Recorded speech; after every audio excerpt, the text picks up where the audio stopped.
Hi, I'm Kimberly Lane, talking about Christian ethics today. Christian ethics are important in our society. Christian values and morals are an ideal way for our community to prosper. On pages 24 and 25 of Scott Ray's book, Moral Choices, he tells us that there is a clear connection between God's character and commandments. The Ten Commandments are a great foundation for moral principles and provide an ethical way to live our lives. They provide an outline for our obligations to God, the community and family, and lastly tells us not to murder, lie, steal, or be dishonest. Morality is very important. God knows what is in our hearts and the real reasons that we do the things we do. True morality is inside each of us. Not harming others is just one side of morality. Ray tells us that morality has three concerns: the harmony between individuals, the harmony inside an individual, and our general purpose of human life, the reason that we were created for. The golden rule. So everything you do to others would have them do to you, for this sums up the law. The entire law is summed up in a single command: love your neighbor as yourself. The New Testament lifted us from Mosaic law, but teaches us to love our God, our neighbors. Jesus came to save us from our sins and to teach us that we are to be kind and loving in everything we do. Page 42 of Ray's book tells us love is considered the ultimate expression of the virtues involved following Jesus, and the indicator of how substantial the commitment of faith is. One of the issues that we studied during class was stem cell research. Stem cell research is very important, and I believe that it can be a benefit to the human race. As long as we don't try and play God and create a living thing, I think that this could be a great asset.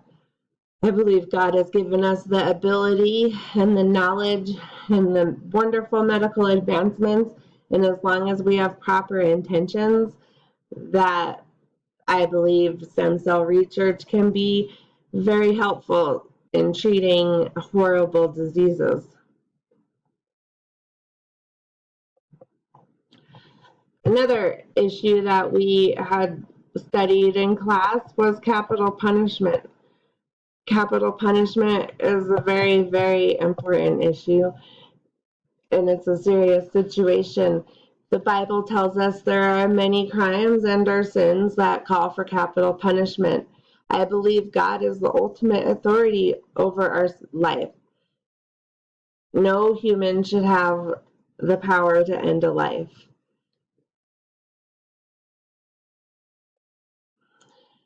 You have heard it said, eye for an eye and a tooth for a tooth.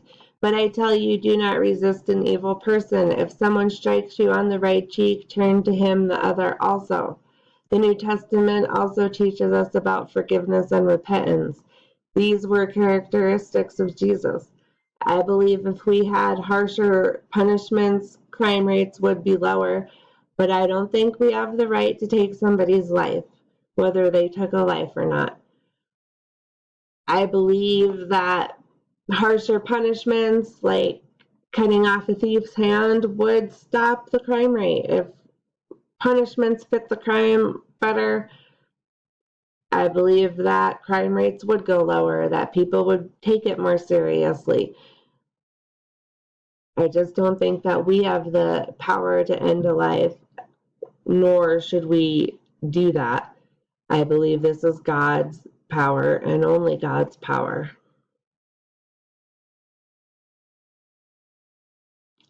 Euthanasia is also another issue that we studied in class.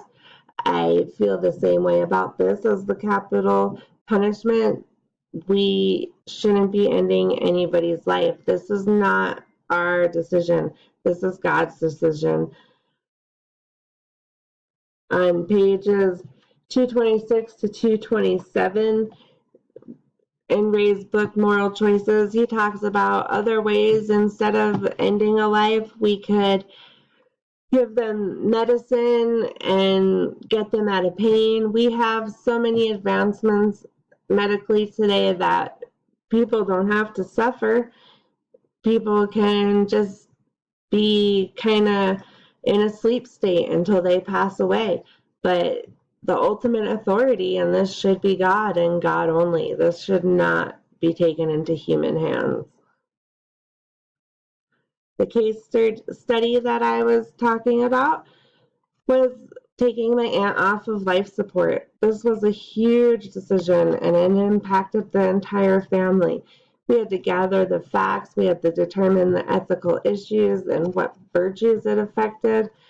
Taking my aunt off life support, I believe, was morally acceptable. She was gone within seconds and would have no ability to live without machines.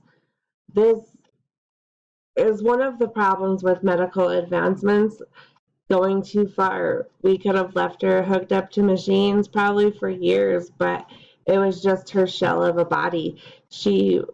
As soon as we unhooked her from machines, she was gone within seconds. She went up to God within seconds.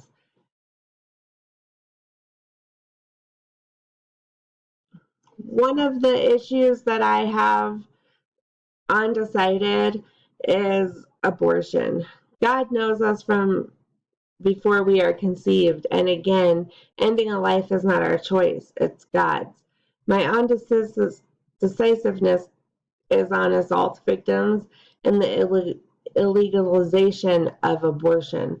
Would they be done unsafely if we made it illegal? Would it harm women? Or is it right to make a victim of assault carry a baby that came from assault? I do believe God doesn't give us anything more than we can handle, and it's really not our right. But is it right to make a woman go through that if she doesn't want to? Ultimately, we need God. We need God in everything that we do. In every choice and decision we make, we need to ask God for his guidance. We need to trust in God in all areas of our life. Relying on God shows us how to trust in him. Trusting in God teaches us how to stay true to our values. God gives us principles to use in our life. Abiding by these principles allows us to become more like Jesus, being the best people that we could be, being who God wants us to be. We need to rely and trust on his word. This was a great class. Thank you very much.